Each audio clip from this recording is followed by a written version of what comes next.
हा मूवी बघून एकदम चांगलं पण वाटलं आणि वाईट पण वाटलं, की आजच्या या धावत्या युगामध्ये आपण द इनसाइड स्टोरी सारखा पिक्चर नक्की बघितला पाहिजे. यामध्ये तुम्हाला आपण जे रोजच्या जीवनामध्ये खातो, पितो, फळं, भाज्या किंवा आपल्या अन्नातलं जे आहे भेसळयुक्त जे पदार्थ आपण खातो ना, तर ते खूपच डेंजर आहे आणि ते आपल्याला प्रत्यक्षरित्या कधीच आपल्याला कळालंच नाही आतापर्यंत. आपण त्या सगळ्या गोष्टीपासून खूप दूर राहिलोय. तर त्यासाठी आपल्याला काय करायला पाहिजे, की बाबा आपण म्हणजे आपल्याला सध्या तुकाराम मुंडे साहेबासारख्या अधिकाऱ्याची खूप गरज आहे आणि अशा अधिकारी ठिकठिकाणी प्रत्येक डिपार्टमेंटमध्ये जर आले, तर आपल्याला याचा खूप फायदा होऊ शकतो.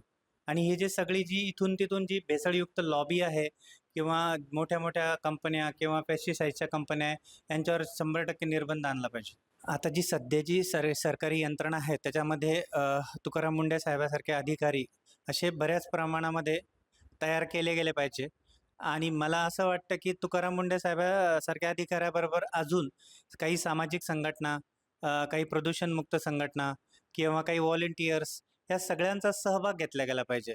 काय होतंय की एकटे साहेब हे सगळं करू नाही शकणार, पण त्यांनी खूप छान लेव्हलवर केलं हे सगळं. तर इनसाइड स्टोरी पाहिल्यानंतर असं वाटतं की बाबा आपण काय खातोय आणि काय करतोय हेच कळायला मार्ग नाहीये. तर मला वाटतं की वरपासनं म्हणजे जसं एफ-डी-आयचे जे लोकं आहे, एफ-डी-आयचे जे लोकं आहेत, पोलीस यंत्रणा आहे, यांनी जर ह्या सिस्टम जर चोखपणे वाजवल्या, तर कुठल्याही प्रकारच्या बिमारी जसं आता एवढ्या कमी वयामध्ये कॅन्सर, डायबिटीज या सगळ्या बिमारी आपण खाण्यामधूनच आपल्याला मिळतायत. तर याच्यावर सगळ्यांवर नियंत्रण येऊन जाईल. और ये मूवी देखने के बाद मुझे ये लगा है कि ये रियल स्टोरी है। आज जो स्टोरी इसमें बताया है मूवी में, वही कल चल के हमारे जीवन में भी हो सकता है।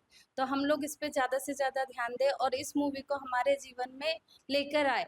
ये इसकी जो स्टोरी है ये जीवंत मतलब है कि सच स्टोरी बनाया है कि जो खाने की चीज़ें हैं उसमें आजकल मिलावट हो रही है। और बाहर हम देखते हैं कि बच्चे ज़्यादा से ज़्यादा फ़ास्ट फ़ूड खा रहे हैं। आज जिम वग़ैरह तो सब बच्चे करते हैं लेकिन बाहर सब खाना उनका चालू रहता है। तो वो चीज़ें खाने के बाद बच्चों की बॉडी में जो इफ़ेक्ट हो रहा है, जो बीमारियाँ हो रही हैं, उससे कैंसर बढ़ रहा है, वो सारी चीज़ें बहुत सारी चीज़ें हो रही है। तो हमें उसको सभी को हटाना है। तो ये मूवी देखने के बाद वो लोगों ने सोचना चाहिए कि भई हमको ये सारी चीज़ें हटाना है तो इस पे हम अमल करें। और जो इनका साथ दे रहे हैं जैसे कि मतलब बड़े जो लोग हैं, अभी पुलिस वाले हो गए, वकील है, जो लोग सब इनका साथ दे रहे हैं वो बहुत अच्छी बात है, साथ दे रहे हैं और हमें भी इनका साथ देना चाहिए और ये मूवी ज़्यादा से ज़्यादा सभी जन देखिए और इस पे अमल करिए। प्रॉब्लम्स ये होता है कि देखिए अभी बाहर हम कुछ भी खाते हैं, जैसे एक एग्ज़ाम्पल वड़ा पाव खा लिया, उसका ऑयल मिलावटी आता है, वो खाने के बाद हमको डाइजेशन हमारा ठीक नहीं रहता है, हमको तबीयत बिगड़ जाती है। हम रात में तो अच्छे सोते हैं कि हमने कुछ नहीं खाया, ठीक है, लेकिन जब डॉक्टर के पास जाते हैं, जब हमको पता चलता है कि भई हमने रात में कुछ खा के सोया था, तो हमको पता चलता है कि हमने बाहर की चीज़ खाई थी, तो वो मिलावटी चीज़ है। मतलब वहाँ पे ये नहीं होता है, अभी मिलावटी चीज़ में हमको पता नहीं चलता है कि वो काय में बना रहे हैं। ते बघून मला खूप चांगलं वाटलं आणि वाईट पण वाटलं, की हे सगळं धडा म्हणजे ओपनली हे सगळं होतंय. आपल्या खाण्यात भेसळ होतंय. आपलं जे आपण ग्रीन व्हेजिटेबल्स वगैरे ते पण जे पण आपण खातोय, ज्याने आपण म्हणजे हेल्दी हेल्दी लाईफस्टाईल जगायला पाहिजे. त्यासाठी आपण जे जे काही आपण खातोय अन्न वगैरे, पण त्यात पण अगर भेसळ असेल, तर मग सामान्य माणसाने असं काय करायचं ज्याने ते ते म्हणजे डॉक्टर, हॉस्पिटल जे काय पण असेल ते त्याच्यापासून लांब राहिलं पाहिजे. पण काय कसं आहे का आपलं सिस्टम असं आहे का हे सगळं ओपनली अलाव करतं. हे जर का हे इल्लीगली या ह्युमन लाईफसोबत काहीतरी हार्मफुल होऊ शकतो, असं काही पदार्थ ते आपल्या खाण्यात मिसळू शकतो. या पेस्टिसाइड्स वगैरे काही पण असू, जे आपल्या म्हणजे खाण्याला अजून पॉइझन करतो, स्लो पॉइझनिंग करतो.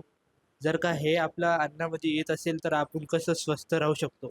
जर का माझ्यासारखं कोणी जिम वगैरे काही करत असेल, प्रोटीन वगैरे घेत असेल, त्याच्यात पण अगर काही भेसळ वगैरे असेल, तर त्याने आपण कसं काय सर्व्हाइव्ह करू शकतो?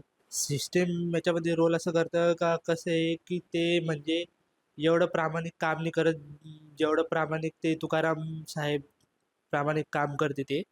पण कसं आहे का सगळ्यांकडून हे प्रामाणिक होत नाही.